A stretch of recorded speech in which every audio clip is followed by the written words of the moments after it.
Déjenme repetir por una vez más que es un gozo poder estar con ustedes esta mañana.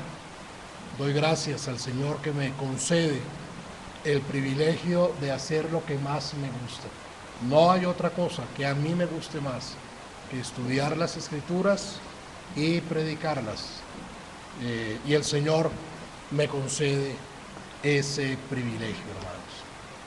Vayamos de nuevo al Salmo 99. Voy a leerlo de nuevo, ya mi hermano lo leyó antes, pero quiero leerlo de nuevo. Y quiero invitarle a que usted mismo descubra la idea central de ese salmo. Dicen los expertos en interpretación de las Escrituras, el exégesis, que una de las claves para encontrar la idea central de un pasaje, hay varias, pero una de ellas es revisar si hay palabras que se repiten una y otra vez. Y entonces, cuando en un pasaje encontramos que una palabra se repite, se va repitiendo, comienza a darnos una idea de el principio de la enseñanza central que el Espíritu Santo nos trae a través de ese pasaje. Así que le invito a que lea usted en su Biblia, yo voy a leer acá, lea usted en la suya y mire si hay alguna palabra que se repite varias veces. Jehová reina, temblarán los pueblos. Él está sentado sobre los querubines, se conmoverá la tierra. Jehová en Sión es grande y exaltado sobre todos los pueblos. Alaben tu nombre grande y temible. Él es santo. Y la gloria del Rey ama el juicio. Tú confirmas la rectitud. Tú has hecho en Jacob juicio y justicia. Exaltad a Jehová nuestro Dios y postraos ante el estrado de sus pies. Él es santo. Moisés y Aarón entre sus sacerdotes y Samuel entre los que invocaron su nombre. Invocaban a Jehová y él les respondía. En columna de nube hablaba con ellos. Guardaban sus testimonios y el estatuto que les había dado. Jehová Dios nuestro, tú les respondías, les fuiste un Dios perdonador y retribuidor de sus obras. Exaltad a Jehová nuestro Dios y postraos ante su santo monte, porque Jehová nuestro Dios es santo. Hermanos, examen de exégesis. ¿Cuál es la idea? Exaltar a Jehová. Dios es santo. Dios es santo. Y quiero en esta mañana, hermano, invitarte a que fijes una idea en tu mente y en tu corazón. Y es que tú fuiste, estoy hablando a creyentes, y es que tú fuiste creado, rescatado por la sangre del Cordero, y eres y estás sostenido por el Espíritu Santo para que tú vivas en santidad. Y para que viviendo en santidad des la gloria a aquel a quien le pertenece toda la gloria. Tú fuiste creado, rescatado y eres sostenido por el Espíritu Santo para que aún con el pecado remanente que hay en nuestro corazón, tú vivas una vida santa que le dé testimonio al mundo de la obra redentora de Jesucristo en la cruz y la gloria a Dios. Dios es santo. Dios es santo. El que sea santo Es una de las perfecciones de Dios. El término santo señala a la majestad de Dios, a la justicia de Dios. Dios es santo, entre otras razones, porque Él en sí mismo, por sí mismo, de manera intrínseca, se opone a todo lo que sea pecado. La santidad de Dios es un atributo de Dios, pero es lo que los teólogos llaman un atributo comunicable. Hay ciertos atributos de Dios que Él no puede o no quiere comunicar al ser humano. Por ejemplo, la inmutabilidad. Dios es inmutable, Dios no cambia. Nosotros somos mutables, cambiamos. De parecer, de pensamiento, de opinión, de idea, Dios no. Pero la santidad es uno de los atributos comunicables de Dios y lo miraremos en un momento. Todo lo que se diga acerca de Dios es santo. Todo lo que Dios es en sí mismo es santo. Todo lo que Dios hace es santo. Vayamos a Isaías, capítulo 6, versículo 3. Allí están, en esa visión majestuosa del profeta Isaías cuando fue llamado a ese oficio. Allí están los querubines, Isaías 6:3, y el uno al otro, un querubín al otro, daba voces diciendo: Santo, santo, santo, Jehová de los ejércitos. El superlativo de la santidad. Santo, santo, santo, Jehová de los ejércitos. Vayamos a Éxodo, capítulo 15, versículo 11.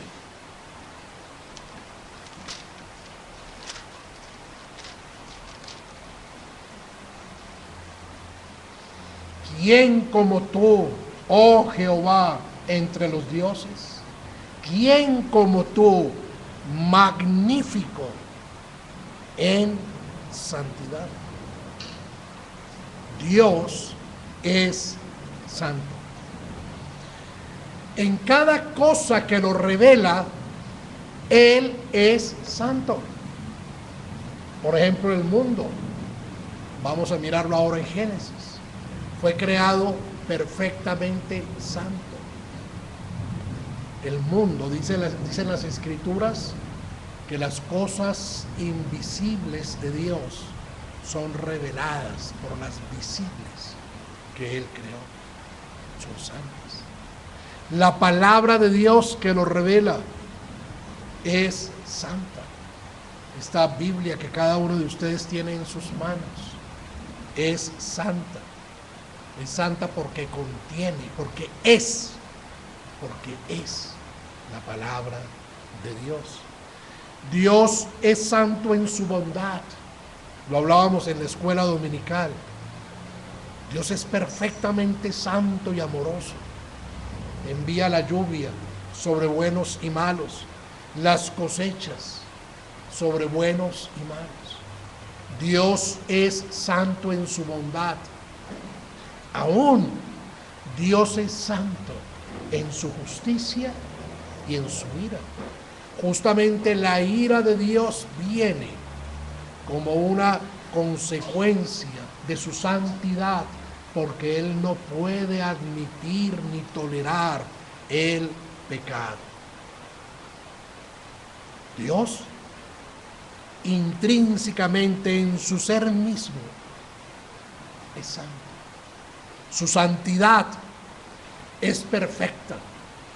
La santidad de Dios es inmutable. Dios no es hoy más santo que hace miles de millones de años, ni será de aquí a la eternidad más santo de lo que es hoy. Él es infinitamente santo. Su santidad no variará. Él es eternamente santo, como ser en sí mismo, perfectamente santo.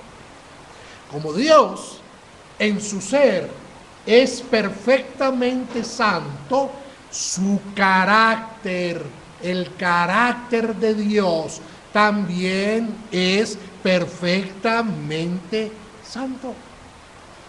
Cuando vamos a las Escrituras y allí encontramos sobre el carácter de Dios, encontramos que Él es perfectamente santo porque Él mantiene su excelencia moral.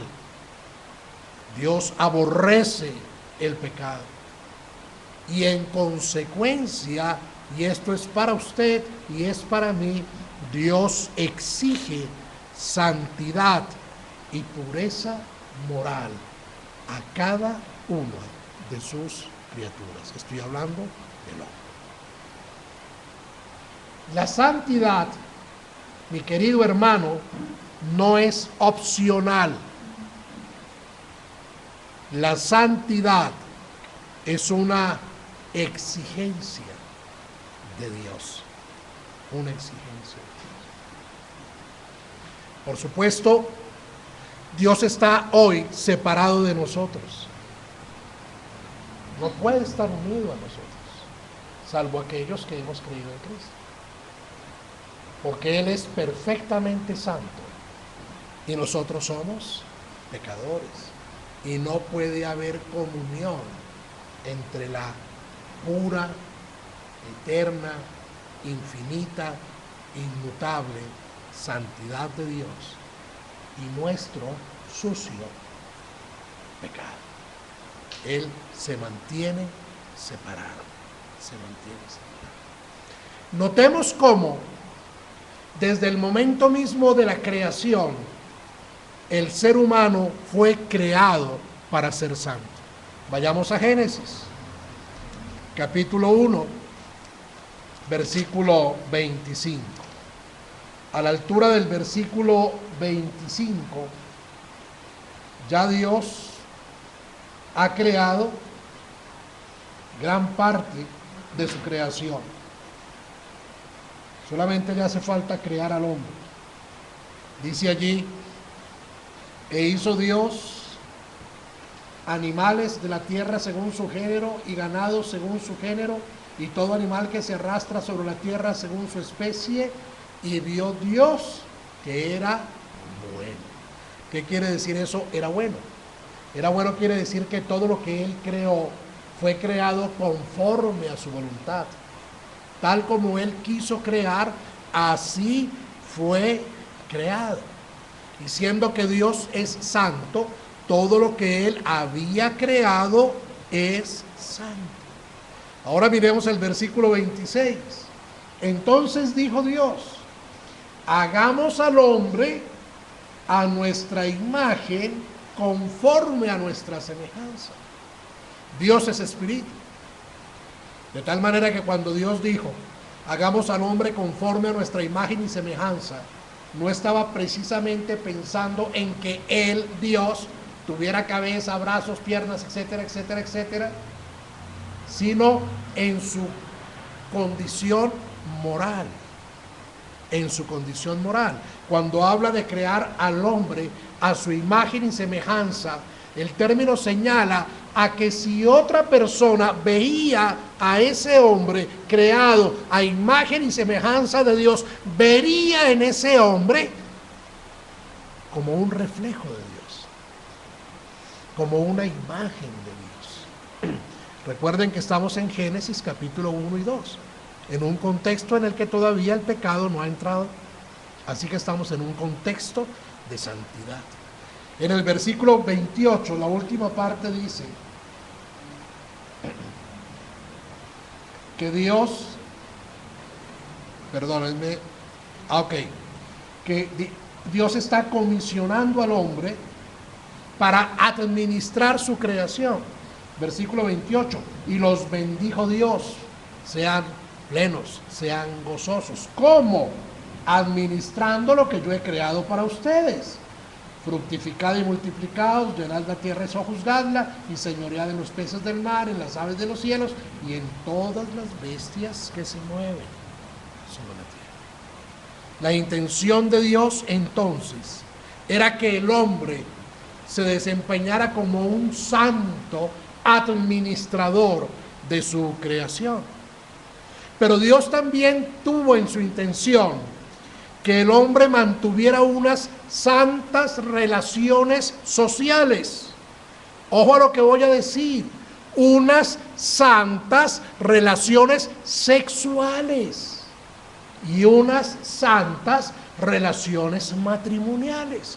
Versículo 27, dice allí, y creó Dios al hombre a su imagen y semejanza, a imagen de Dios los creó, varón y hembra los creó. Eso implica que sean varón y hembra, una relación social, tendrían hijos, una relación sexual, luego sería instituido el santo matrimonio y por supuesto una relación matrimonial.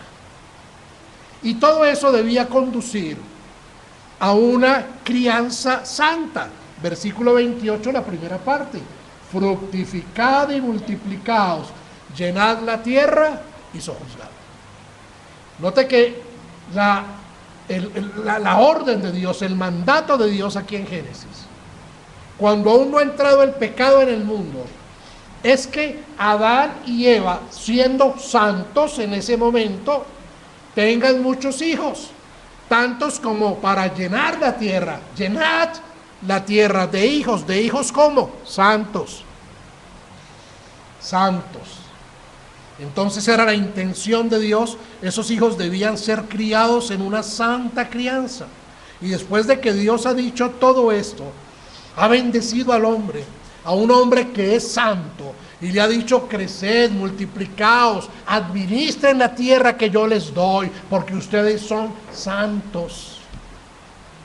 Tengan unas relaciones sociales santas, unas relaciones sexuales santas dentro del matrimonio, únicamente dentro del matrimonio y únicamente hombre, mujer, porque ahora el obispo de Fontibón resultó diciendo que ser homosexual no es pecado, que no es pecado. La Biblia claramente dice: ser homosexual es pecado. La relación sexual solamente es entre un solo hombre y una sola mujer unidos por el vínculo matrimonial. Se equivoca y desconoce las escrituras y ojalá se arrepienta ese hombre, porque se va a ir al infierno por el daño que está haciendo cuando afirma que ser homosexual no es pecado. Y luego que Dios ha hecho todo esto, versículo 31 dice: y vio Dios todo lo que había hecho, y por segunda vez dice: he aquí, era bueno en gran manera, conforme a la voluntad, conforme al carácter santo de Dios fue creado. Y mucho más que eso. Ahora vaya a Génesis capítulo 2 versículo 1 y note cómo Dios establece allí un día para que en ese día su santo pueblo se aparte de todo quehacer, de la administración de la tierra, de la crianza de los hijos, etcétera, etcétera, etcétera, y se enfoque en alabar y en honrar a ese santo Dios. Y los bendijo Dios al día séptimo y lo santificó. Así que en la creación, hermanas y hermanos, Dios nos hizo responsables de obedecer a su mandato en cuanto a administrar. Fuimos hechos responsables moralmente, fuimos hechos responsables en la unión matrimonial. Génesis 2:15. Tomó pues Jehová Dios al hombre y lo puso en el huerto de Edén para que lo labrara y lo guardase, en un contexto de santidad. Debíamos obedecer en cuanto a administrar la creación de Dios. Y en el 16, y mandó Jehová, aquí hay un mandato de tipo moral, hermanos. Y mandó Jehová Dios al hombre diciendo, de todo árbol del huerto podrás comer. Aquí viene la segunda parte del mandato. Mas del árbol de la ciencia del bien y del mal no comerás. Eso nos hizo responsables delante de Dios moralmente. En los mandatos anteriores nos había hecho responsables de administrar su creación, de criar a nuestros hijos. Ahora nos da un mandato con respecto, de manera muy especial, a Él. Mas del árbol de la ciencia del bien y del mal no comerás. Ahí está el mandato. Porque el día que de él comieres, dice el hebreo, morirás. Nada que hacer. Todo esto implica para el ser humano que ha de vivir vidas santas. Fuimos creados para vivir vidas santas. Y si Adán y Eva hubieran obedecido el mandato de Dios, ¿cuál habría sido la consecuencia de eso? Sino la gloria para Dios. La gloria para Dios. Si Adán y Eva hubieran obedecido el mandato, si Adán se hubiera mantenido santo, apartado para Dios, fiel a su mandato, señoreando con autoridad santa sobre su esposa, y su esposa se hubiera mantenido como ayuda idónea, como santa ayuda idónea para su esposo, hoy en el mundo tendríamos 3.000 o 4.000 millones de habitantes santos, sin guerras, sin enfermedades, sin codicia, sin guerrilla, sin paramilitares, sin nada de eso. Sin nada de eso. Por si fuera poco, al momento mismo en que Dios creó, no solamente dio estos mandatos que se conocen como los mandatos del Génesis, sino que también puso en el corazón del hombre la ley. Vayamos a Romanos, capítulo 2, versículos 14 y 15. Romanos 2, 14 y 15.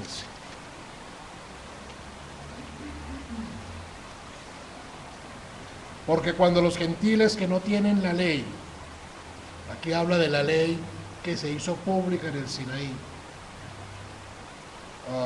buscan por naturaleza lo que es de la ley, estos, aunque no tengan ley, son ley para sí mismos, mostrando la obra de la ley escrita ¿dónde? En sus corazones. En sus corazones. Desde la creación misma, Dios puso la ley en el corazón del hombre. En el corazón del hombre. Pero vino el desastre. Entró el pecado en el mundo. Tras la entrada del pecado en el mundo, ya no había manera de que el hombre viviera en plena, gozosa y perfecta santidad. Pero el hecho de que el pecado haya entrado en el mundo a través de Adán, el hecho de que el pecado haya arruinado, haya traído muerte al mundo, no quiere decir que la responsabilidad moral delante de Dios cesó. Podrían algunos, creyéndose muy aventajados, decir que como entró el pecado en el mundo allá en Génesis 3, todo lo que Dios había creado y dispuesto en Génesis 1 y 2 ya no vale. Sigue valiendo. El hecho de que estemos viviendo en un mundo caído y deteriorado por el pecado no implica que nuestra responsabilidad moral delante de Dios haya cesado. Para nada, al contrario, sigue. Hay dos razones. La primera la acabo de mencionar. La ley fue puesta en el corazón. Aún el más perverso de los perversos, el más pecador de los pecadores, tiene conciencia de que está obrando mal cuando él está obrando mal. Y busca la manera de justificar sus actos, porque sabe que está obrando mal. Hable usted con el peor de los criminales, con el peor de los asesinos, y esa persona buscará decirle que él es bueno y buscará justificar sus actos de maldad, porque tiene conciencia, sabe que hay algo de lo que él ha hecho o dicho o promovido que está contra la voluntad de Dios. El primer ejemplo que vemos de eso, el primer ejemplo lo encontramos en Caín. ¿Es que acaso cuando Caín mató a Abel, ya se había hecho pública la ley de Dios en los 10 mandamientos que decía no matarás? No, en ninguna parte decía no matarás. Pero Caín mata a Abel. Y vayamos a Génesis capítulo 4 para que vea usted la defensa, la pretendida defensa de Caín.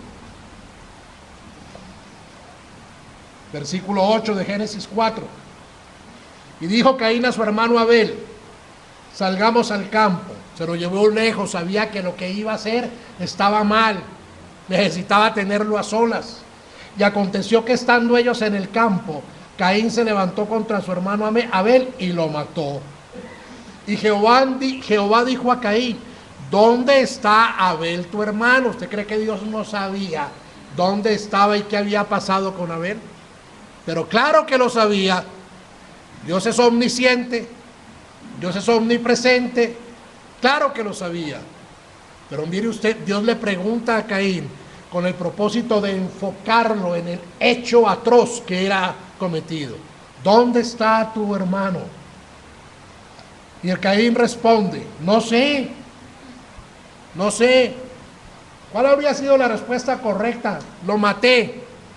Pero aquí quiere eludir su responsabilidad. No sé. Y además responde con cierta soberbia y desafío: ¿soy yo acaso guarda de mi hermano? Y él le dijo: ¿quién? Dios. ¿Qué has hecho? La voz de la sangre de tu hermano clama a mí desde la tierra, y viene el castigo para Caín por haber matado a Abel. Todo ser humano en su corazón trae escrita la ley. Podríamos asociarlo a aquello que llamamos conciencia. Ustedes han visto los dibujos animados donde la persona se debate entre hacer algo que es bueno y algo que no lo es, y de un lado está el angelito que le dice que no lo haga, y del otro está una muy mala representación de Satanás diciéndole que sí. Porque la ley está escrita en el corazón. ¿Por qué está la ley escrita en el corazón? Porque Dios nos da una herramienta más para que seamos santos. No obstante que la ley fue escrita en el corazón, la ley fue hecha pública años después. Éxodo capítulo 20, ahí encontramos los 10 mandamientos. Dios santo y temible allá en el monte, humeando y temblando el monte, y le entrega la ley a Moisés, y nosotros la conocemos. Entonces entra el pecado en el mundo, el hombre pierde su condición de santidad. Todo ser humano que va naciendo nace pecador, aborreciendo a Dios y aborrecido. por Dios. Pero eso no quiere decir que para el ser humano no exista un llamado, un mandato de Dios a ser santo. Ahora usted pregunta, ¿y qué es ser santo? Hermano Carlos, yo soy santo. Yo soy santo porque es que yo vengo a la iglesia cada 8 días. Y yo tengo la Biblia abierta en el Salmo 91 en un lugar muy bonito en mi casa. Y yo soy santo porque yo le digo a todos hermano y hermana. Y al pastor lo trato con respeto. Ser santo es más que ser religioso. Es mucho más que ser religioso. Ser santo, objetivo que ni usted ni yo lograremos, sino hasta cuando estemos en la presencia de Dios. Pero mandato que se nos ha dado, ser santo, es ser libre de pecado, ser libre de corrupción moral, ser puro. Y hermano cristiano, si eres cristiano, tu vida debe ser una vida santa. Santa. No es si quieres. No es si quieres. Aquel día, cuando el Señor tuvo misericordia de ti y por el Espíritu Santo te dio vida nueva, y te lo voy a mostrar a continuación, te dio vida nueva para que seas santo. Para que seas santo.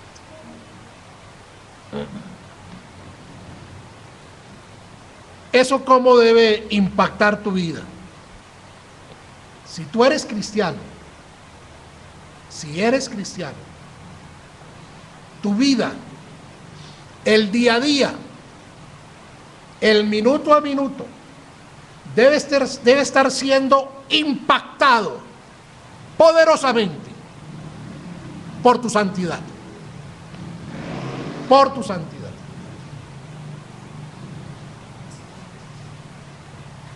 Todo, tu familia, la comunidad en la que te mueves, no solo la comunidad cristiana, la comunidad laboral, la comunidad estudiantil, en donde tú te mueves, tus negocios deben ser santos, es decir, deben moverse dentro del contexto y el estándar de Dios, sin pecado, sin pecado. Tu relación con el arte, la escultura, la pintura, la música, debe ser santa. Tu relación con el gobierno debe ser santa, debe ser santa. Si nos gusta o no nos gusta el alcalde actual, pero desde la distancia, o el presidente actual, pero nuestra relación con ellos debe ser santa. Apartar de nosotros las maldiciones por los huecos y otras cosas, y rogar para él bendición porque ha sido puesto por Dios. Y no soy petrista. Lo mismo con el gobierno. Tu relación con tu esposa debe ser santa. Todo aquel ser humano que desde antes de la fundación del mundo fue elegido por Dios para ser salvo mediante la obra de Cristo en la cruz, desde el momento mismo de su nuevo nacimiento, comienza un proceso de santificación. Ninguno de nosotros aquí es 100% santo delante de Dios. Por eso necesitamos ir delante de nuestro Señor Jesucristo día tras día tras día y decirle: Dios mío, otra vez he pecado contra ti, perdóname, ten misericordia. Perdóname, gracias, porque en la cruz diste tu vida a favor de este miserable pecador horrible que te maltrata y que te insulta con cada pensamiento y sentimiento y palabra y hecho. Y en Él encontramos salvación. Y en Él encontramos perdón. En Él encontramos perdón. Esa es nuestra esperanza y ese es nuestro gozo. Pero el Espíritu Santo trabaja en cada creyente para que día tras día tras día ese creyente vaya siendo santificado. Santificado. Para eso fuimos rescatados. Para eso es que el Señor Jesucristo murió en la cruz. Para eso es. Mire, vayamos a Tito 2:14.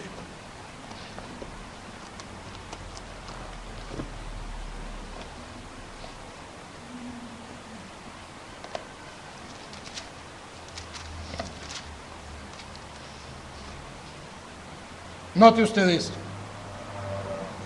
Hablando de Jesucristo, quien se dio a sí mismo, es decir, en la cruz, por nosotros, ¿quiénes? Los creyentes. ¿Para qué? Para redimirnos de toda iniquidad. Y note el final del versículo. Y purificar para sí un pueblo propio, celoso de buenas obras. Ahí hay uno de los propósitos de la muerte de Jesucristo en la cruz y un mandato para cada creyente, porque cuando habla aquí del pueblo, está hablando de la iglesia, y cuando habla de la iglesia está compuesta por los creyentes.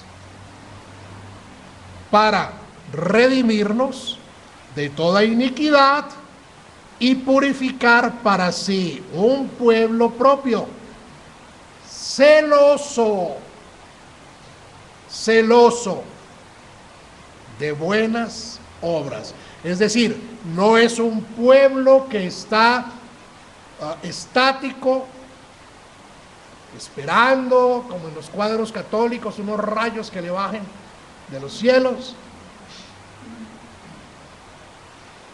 sino que es un pueblo que activa y decididamente busca buenas obras, entendiendo acá por buenas obras el fruto del Espíritu Santo, y entendiendo acá por buenas obras las obras consecuencia de haber sido redimido por el Hijo. No somos santos ni hacedores de buenas obras para ser salvos. No. Somos salvos para buenas obras. Obras que agraden a Dios. ¿Nota usted cómo está diciendo aquí el apóstol Pablo, inspirado por el Espíritu Santo, que tú y yo, hermano cristiano, fuimos rescatados para ser santos, purificar para sí un pueblo propio, celoso de buenas obras? Y vayamos a Colosenses, capítulo 1.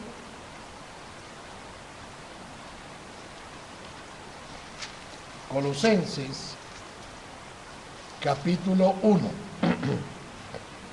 versículos 19 al 23. La obra de Cristo. Y miremos allí el propósito, uno de los propósitos de la obra de Cristo. Colosenses, capítulo 1, 19 al 23. Por cuanto agradó al Padre que en él habitase toda la plenitud, está hablando de Cristo, y por medio de él reconciliar consigo todas las cosas, así las que están en la tierra como las que están en los cielos, haciendo la paz mediante la sangre de la cruz. Y a vosotros también, primera carta del apóstol Pablo a la Iglesia Bautista Reformada del Redentor. Y a vosotros, hermanos de la Iglesia Bautista Reformada del Redentor, y a vosotros, 21, y a vosotros también, y a vosotros que erais en otro tiempo extraños y enemigos en vuestra mente, haciendo malas obras, ahora os ha reconciliado en su cuerpo de carne por medio de la muerte. ¿Para qué?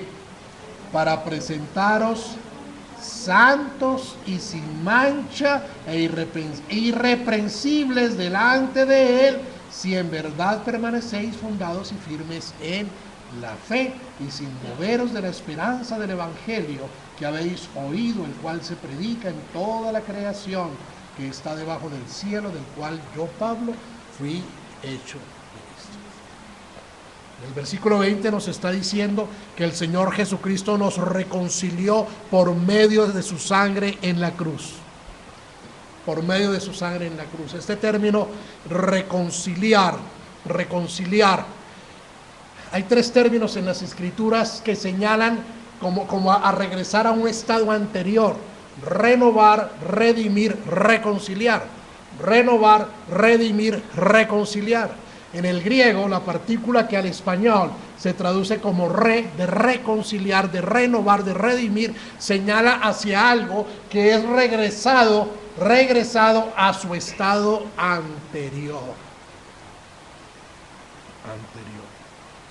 En el caso del término reconciliación, señala como a unos grandes amigos, unos que eran íntimos amigos, que se querían, que se amaban mucho, que eran grandes amigos, pero de repente riñeron, se pelearon.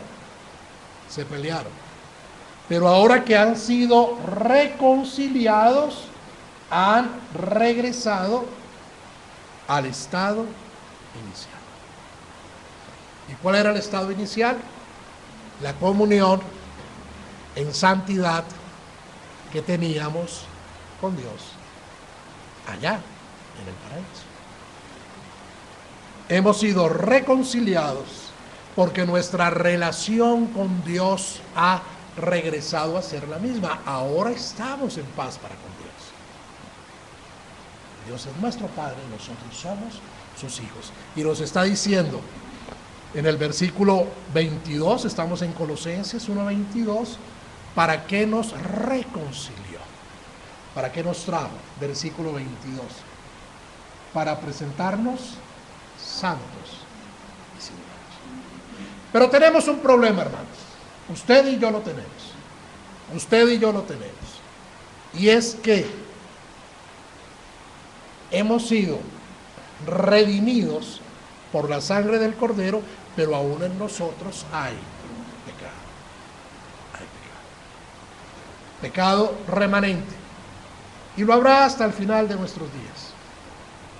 Hay pecado remanente. Es esa lucha de que habla Pablo allá en Romanos 7, en la que finaliza diciendo miserable de mí. Él ve su condición de pecado y explica su condición de pecado, y entonces no le queda otra opción que decir, ay, miserable de mí, ¿quién me librará de este cuerpo de muerte? Pero el versículo que sigue dice, ¿quién? Enfoca en Jesucristo. Hermano, tú y yo estamos en la misma condición, en la misma. En este mismísimo momento podemos estar pecando gravemente contra Dios, ahora mismo. Y al volver ahora a nuestros hogares y ser llamados,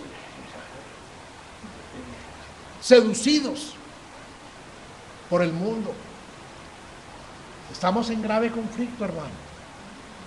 En grave conflicto. Pero hermano querido, en cada creyente, el Espíritu Santo está obrando para sostenerle firme en la fe, para ayudarle en esa lucha diaria. Gálatas 5:16.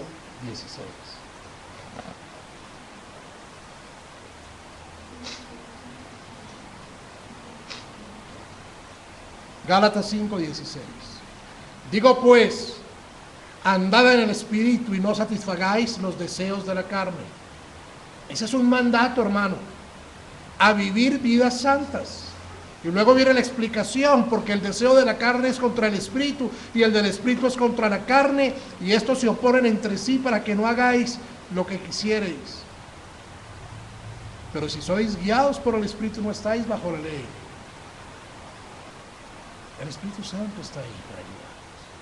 Y vayamos a 2 de los Tesalonicenses 2.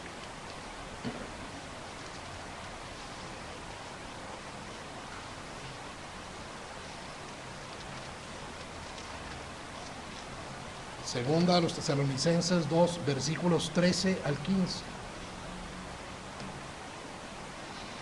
Pero nosotros debemos dar siempre gracias a Dios respecto a vosotros, hermanos amados por el Señor, de que Dios os haya escogido desde el principio para salvación, mediante la ¿qué? Santificación por el Espíritu y la fe en la verdad, a lo cual os llamó mediante nuestro Evangelio para alcanzar la gloria de nuestro Señor Jesucristo. Así que hermanos, estad firmes. Así que hermanos, estad firmes y retened la doctrina que habéis aprendido, sea por palabra o por carta nuestra. La salvación que nos trajo el Señor Jesús en la cruz, el Espíritu Santo nos está sosteniendo. Nos está sosteniendo. Necesitamos entonces reconocer que estamos expuestos a la seducción del mundo, a nuestras propias concupiscencias, a nuestra propia carne y a los dardos de Satanás. Pero nuestro gozo está, hermanos, en que nosotros podemos vivir vidas cristianas que honren a Dios, que glorifiquen a Dios, siendo sostenidos por el Espíritu Santo. La obra toda es de Dios. Hermano querido, si tú eres cristiano, tú debes vivir una vida santa. Hermano, tú tienes que ser diferente. Tú y yo tenemos que ser diferentes de los demás del mundo, que por donde nosotros vamos pasando, sin necesidad de decir que somos cristianos, sin necesidad de que nos vean una Biblia debajo del brazo, la gente diga, esta persona es diferente, este no miente, este no roba, este es puntual en sus compromisos, este hombre trata a su esposa como a una princesa, como a una reina. Qué manera como este hombre trata a su esposa y ama a su esposa. Esta mujer, qué manera como honra a su esposo, qué manera como le es ayuda idónea a su esposo. Este muchacho, hijo de fulano y de sutano, cómo respeta a sus padres, cómo es ejemplo de servicio. Pero no porque lo hagamos como obras para ser vistos, sino porque brota de un corazón que ha sido redimido por el Espíritu Santo. Este empleado no se roba un lápiz, es puntual en sus horarios, respeta a su jefe y cumple sus compromisos laborales. Vida santa. Vida santa. No para que caigamos en un fariseísmo de yo soy más santo que tú, No, sino porque la voluntad de Dios es que nosotros vivamos vidas santas. ¿Para qué? Para su gloria, hermanos. Para eso vino el Señor Jesucristo a morir en la cruz, hermanos. Para eso. Para redimirnos, rescatarnos del pecado. Así que, hermanos, les animo a que día tras día, tomen todo el tiempo que sea necesario, todo el que sea necesario, hermano, para ir delante del Señor. ¿Cómo podremos vivir una vida santa para el Señor si no oramos?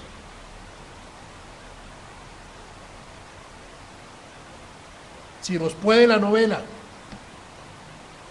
o si es ahí en Miami, uno de esos.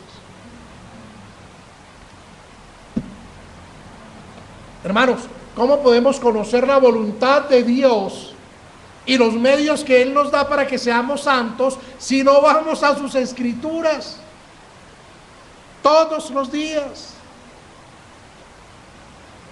Hacer un estudio a conciencia, no con afanes. Usted no tiene que leer la Biblia en un año. ¿Quién ha dicho eso? Eso es invento. Usted tiene que reflexionar, estudiar y profundizar en las Escrituras.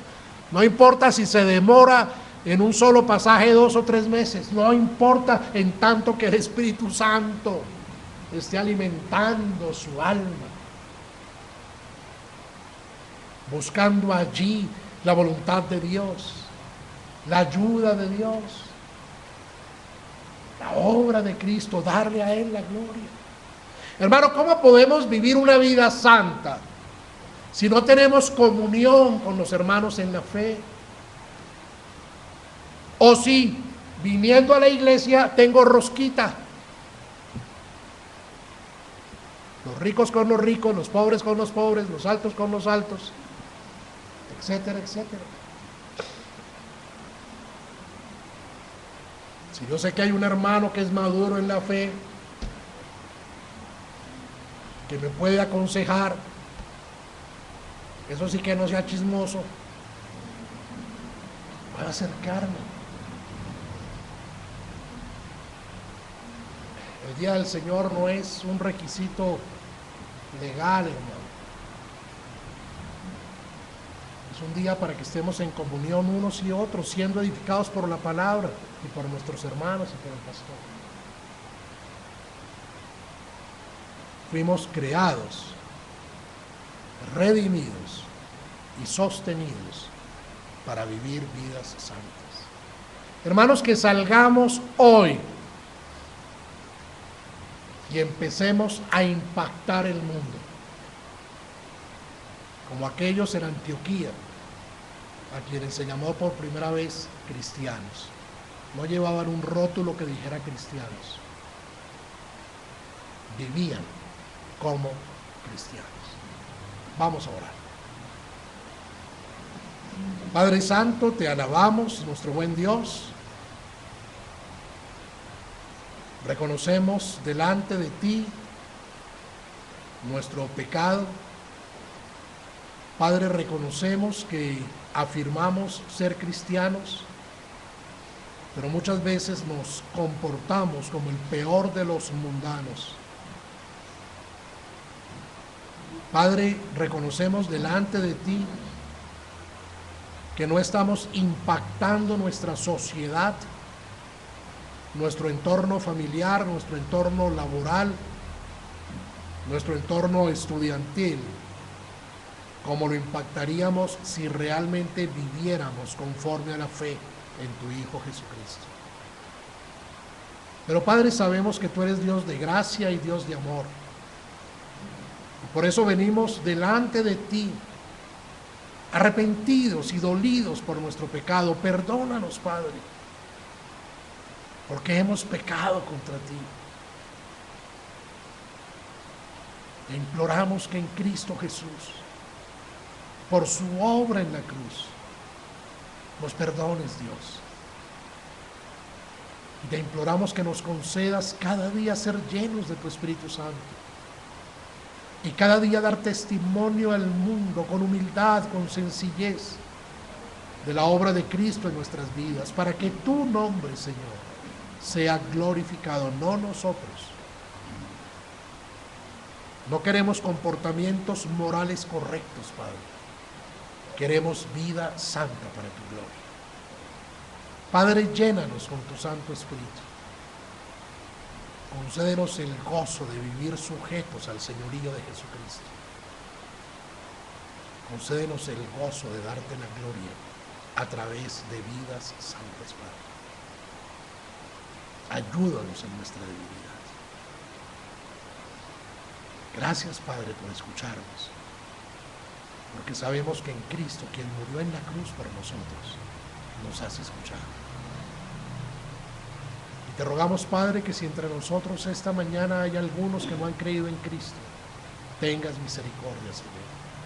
Tráenos a tus caminos. Te bendecimos en Cristo Jesús. Amén.